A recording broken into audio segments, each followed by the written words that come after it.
right, cheers, man. Cheers. I picked this because we're all wearing blue. It is the Blue Coordination Day. Yeah, which is good because we're actually going to talk about kind of a blue topic today. Today's a topic that I wanted to talk about, and you know me, I'm always super negative and dark. Yep. So I want to talk about anti-defamation laws in Japan and America. Sure. And why. It seems totally out of left field, but because I feel like this is a great opportunity to talk about the differences in Japanese and American culture. Yeah. But Komin, how do you say anti-defamation law in Japanese? Meiyo kiso? Yeah. So the Meiyo kiso laws, right? Yeah. So do you know anything about anti-defamation laws in Japan? Vaguely. Okay. Yeah. Well, so let me ask you, what is your idea when someone says, oh, this is an anti-defamation law? Like, what does that mean to you?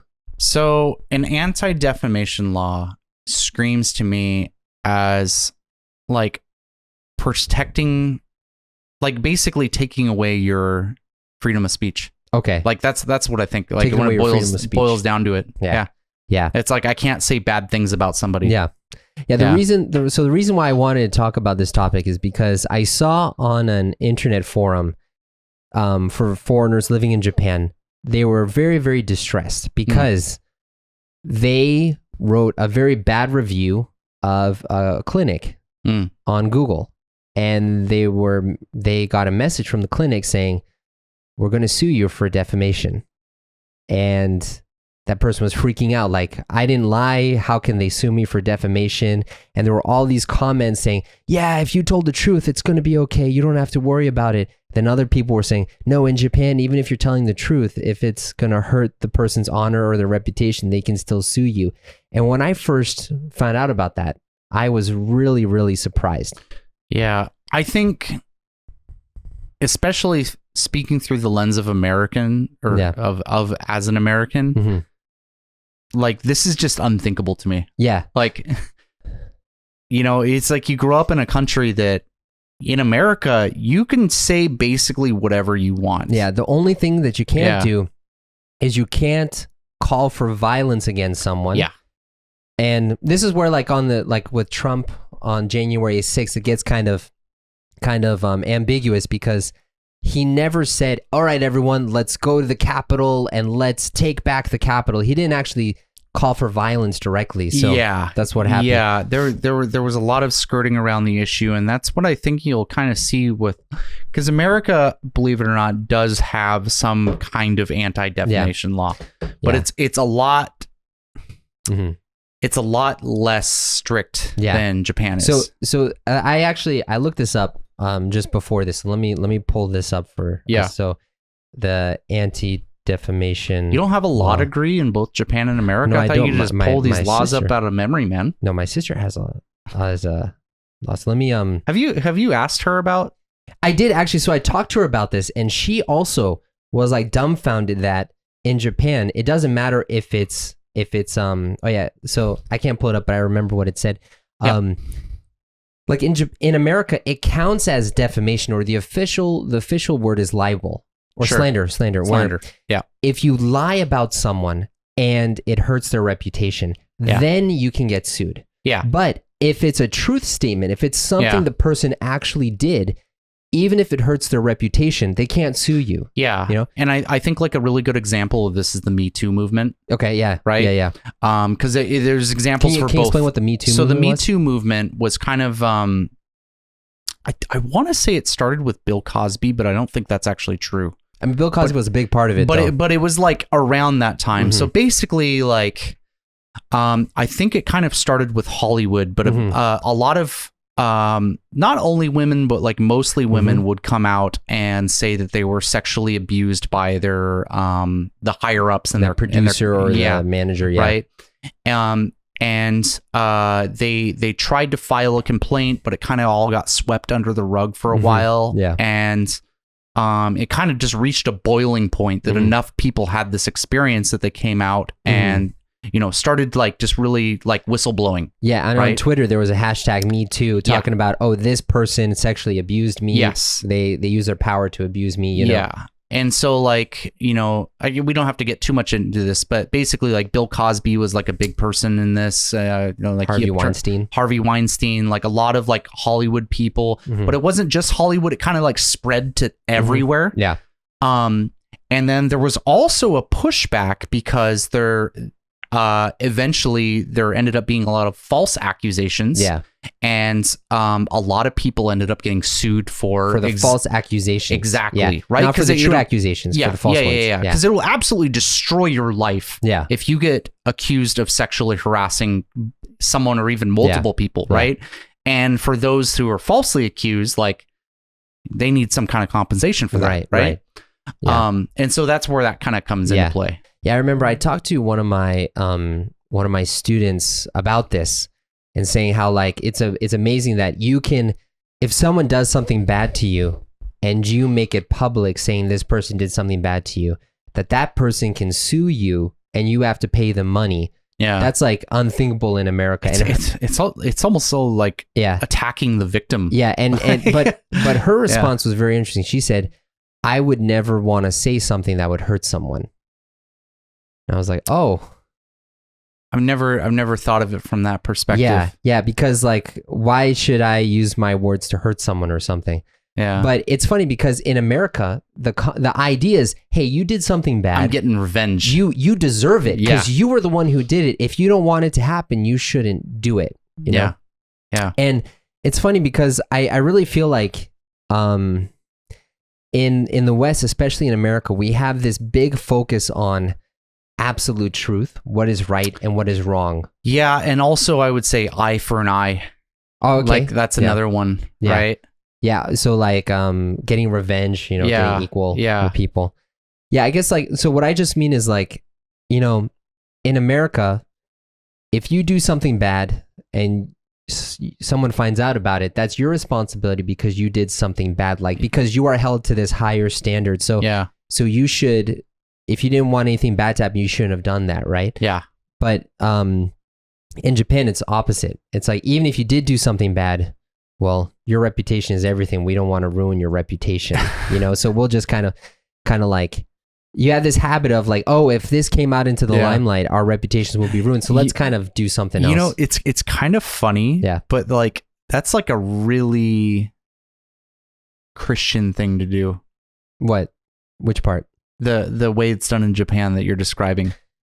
You know, it's if you think about it, like, well, so it's like the turn the other cheek kind of thing. So, but the Christian way though is you should forgive people. Yeah. But the Christian aspect is that you should fess up to your sins. You should confess your sins. Like that's very Catholic too, right? Yeah, but that's always in a private situation. Okay. It's never like publicly announcing. Okay. So I guess maybe that's the difference between Catholic and Protestant. Oh, really? Yeah. Because there are a lot of people in Protestant circles who make public confessions of things that they've done. Oh, like, I've come to Jesus. Never see that with Catholics. Yeah. But you know, it's really interesting because like in Japan, in the United States, like you said, we really care about freedom of speech. Yeah.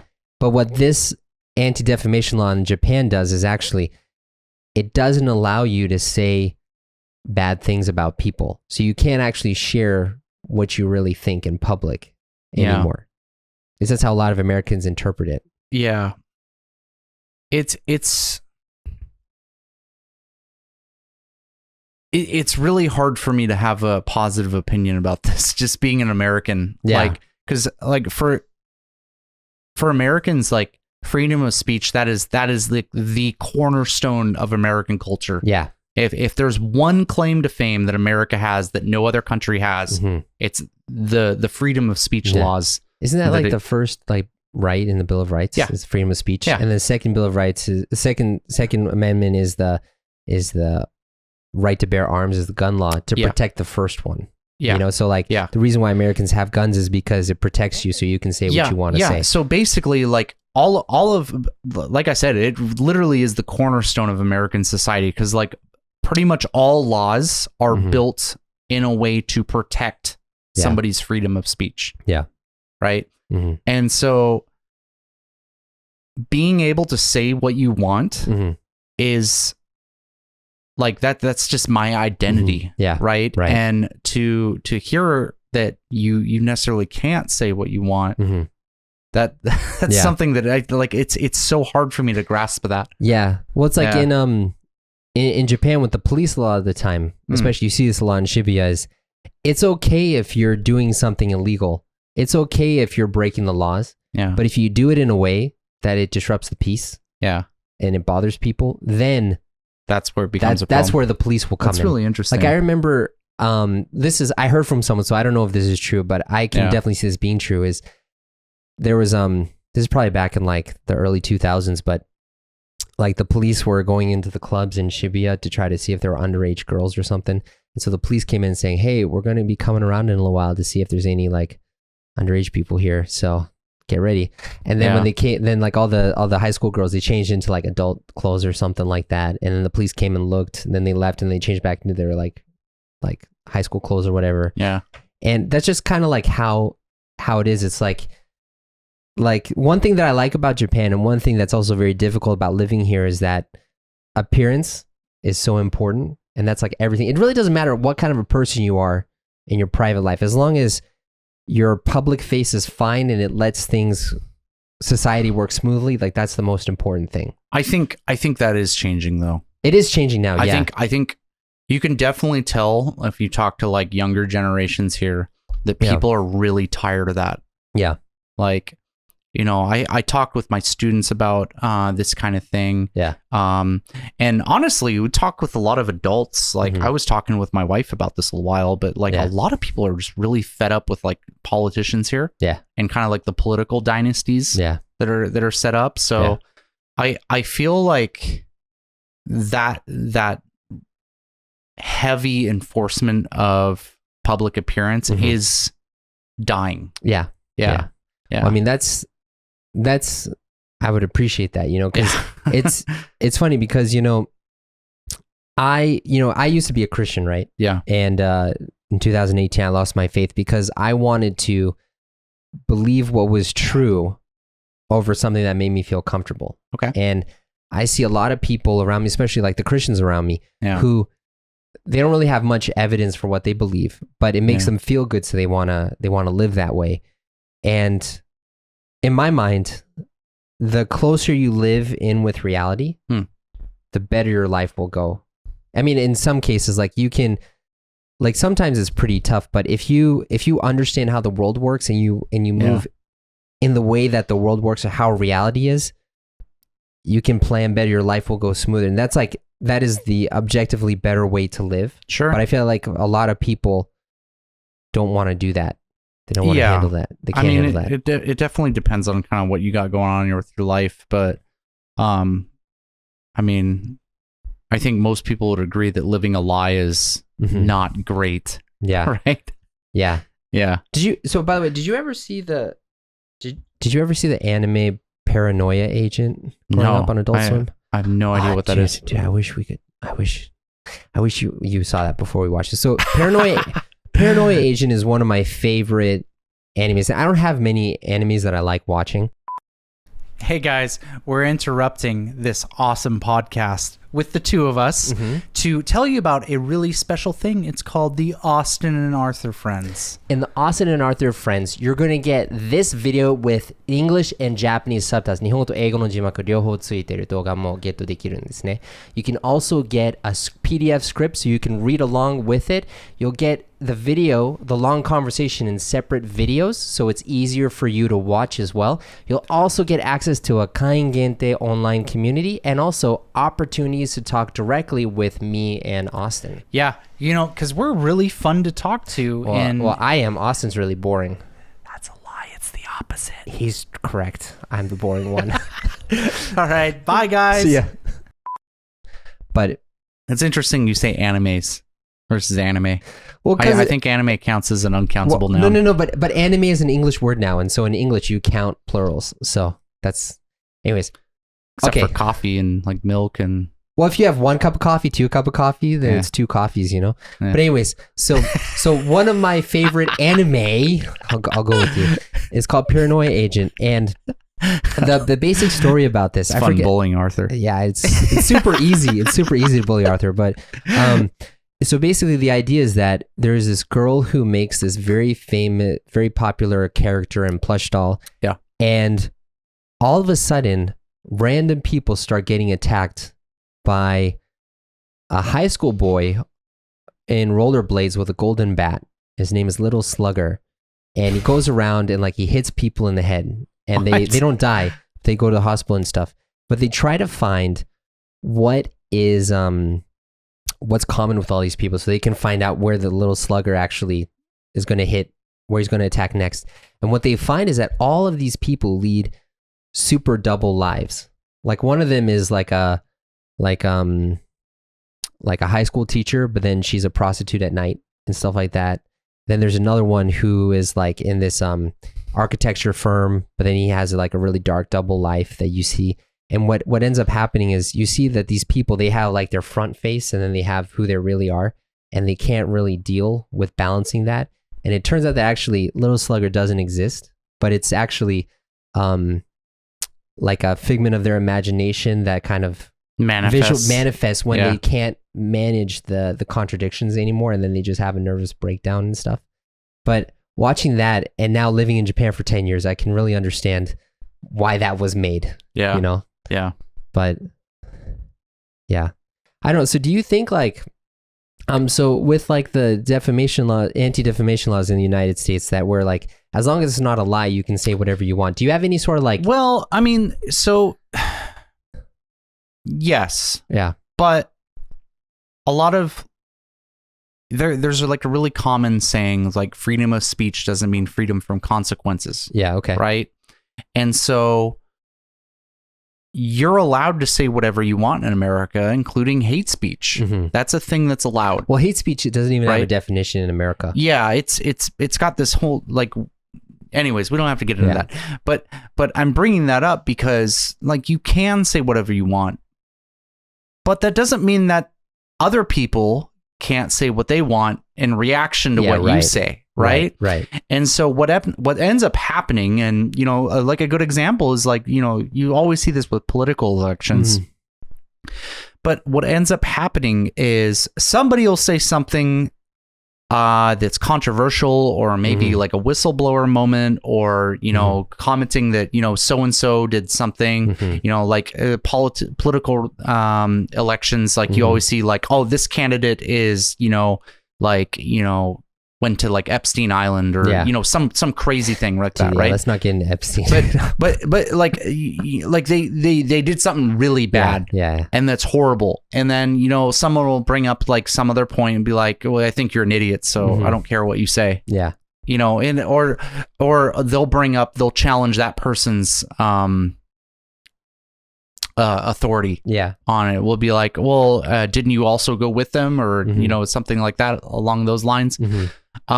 So like, yeah, you're allowed to say what you want in the US, but you're kind of still held accountable to society. Yeah. Right. So if you say something that's like really, really offensive, you can say it, but don't expect like many people to like you after that. Right.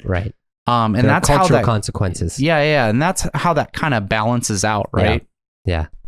So like, because it's kind of like, you know, we were talking about like the gun laws or something like that. Yeah. In areas where there's actually looser gun laws, you know, if everyone has a gun, a person is less likely to use a gun because everyone has a gun. So if they bring out their gun, another person will bring out their gun. So they just kind of... That's kind of the belief behind it.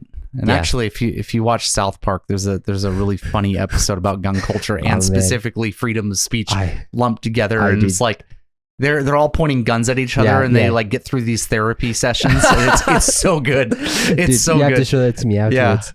Yeah, I mean, it's funny because it's like everyone's able to speak and be open and hold the power that they want, but because of that, it kind of, in theory, it's supposed to all check out. Yeah. And it's when you limit that, then you're actually creating a monopoly of power on some side, you know? Exactly. Yeah. But, yeah. Was there anything else you want to talk about? I think we nailed everything. Yeah. I would love to hear what you guys think about the anti-defamation laws in Japan, because when I talk to Japanese people about this, they just think, oh, yeah. Yeah. And so I really think this is because we're coming through the lens of Americans. Yeah. And coming in and like this, the idea of like an anti-defamation law preventing you from just saying the truth. Yeah. Is just like, that goes against like every fiber of our being, right? Yeah, right. Yeah. Yeah, so I'd love to hear what you guys think about that, and I'm looking forward to the comments. Cool. All right, man, well, I'll talk to you next time. Yep.